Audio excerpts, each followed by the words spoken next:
కల్వకుంట్ల తారక రామారావు అవినీతి మీద ఈటెల రాజేందర్ విచారణకు ఎందుకు ఆదేశాలు తీసుకురాలే అమిత్ షా నుంచి అని నేను అడుగుతున్నా. నేను సూటిగా అడుగుతున్నా, ఈటెల రాజేందర్ నీ భూములు ఆక్రమించుకున్నాడు, నీ మీద అక్రమ కేసులు పెట్టినా నువ్వు మాట్లాడినావు కదా. ఆనాడు నువ్వు ఎమ్మెల్యేగా దాదాపుగా 3 ఏళ్ళు బీజేపీ ఎమ్మెల్యేగా అమిత్ షా మనిషిగా ఉన్నావు కదా. ఏ ఒక్క రోజైనా ఆనాటి ప్రభుత్వం కల్వకుంట్ల చంద్రశేఖరరావు అవినీతి మీద ఒక్క ఫిర్యాదు అయినా చేసినవా?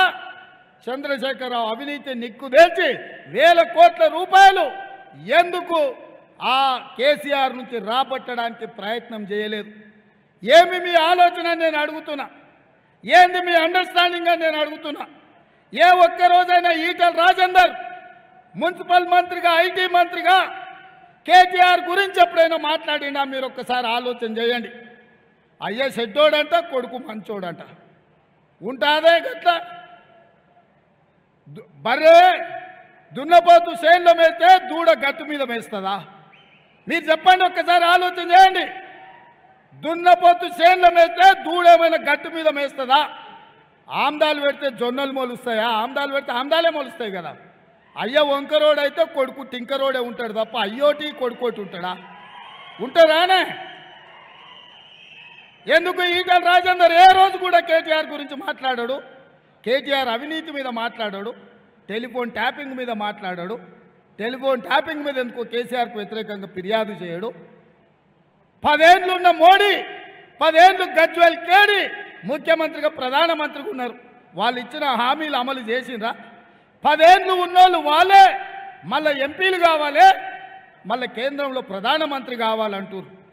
10 ఏళ్ళు మీరు ఇచ్చిన హామీలు ఏమైనా అమలు చేసిండ్రా? నేను సూటిగా అడుగుతున్న ఈటెల రాజేందర్ని, 2014, 2019లో నరేంద్ర మోడీ గారు ఇచ్చిన హామీల మీద నువ్వు చర్చకు సిద్ధంగా ఉన్నావా?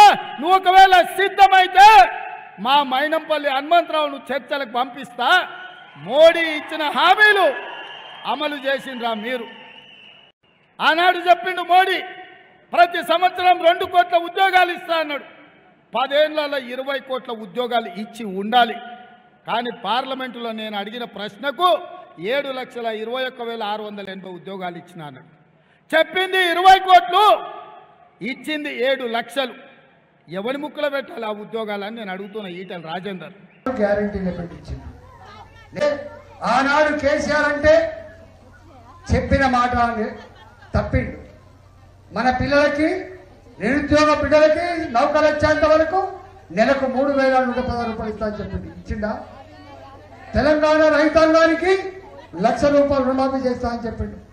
4.5 ఏళ్ళైనా చేయకపోతే పరువు పోతుంది, ఓట్లు వేయరు కావచ్చని చెప్పి భయపడి ఉన్న రింగ్ రోడ్డు నమ్ముకొని, హైదరాబాద్ ఉన్న 100 కోట్ల ఎకరం భూ అమ్ముకొని ఆ డబ్బు తీసుకుపోయి బ్యాంకులకు కడితే రైతుల అసలు తీరలే, వడ్డీకి మాత్రమే సరిపోయినాయి.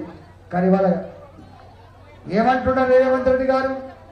ఓ ఆడబిడ్డలారా, నాకు ఇట్లా ఓటు వెయ్యి 9వ తారీఖు నాడు రిజల్ట్ వస్తుంది, ప్రమాణ స్వీకారం చేస్తా, మీ అకౌంట్లలో నెలకు 2,500 రూపాయలు చేస్తా. వేసిన రామ్మ ఎవరికన్నా 2,500 రూపాయలు నెలకు? ఎన్ని నెలలు అవుతుంది? 4 నెలలు దాటిపోయింది. 4 నెలలు దాటిపోయి 5 నెలలు నడుస్తుంది. ఈనాటికి కూడా నా ఆశపడ్డ ఆడబిడ్డలకి 2,500 రూపాయలు వస్తలేవు. ఇంకేమన్నాడు? 2,000 పిషాదేంటి పెన్షన్ 4,000 ఇస్తా అని చెప్పిండు.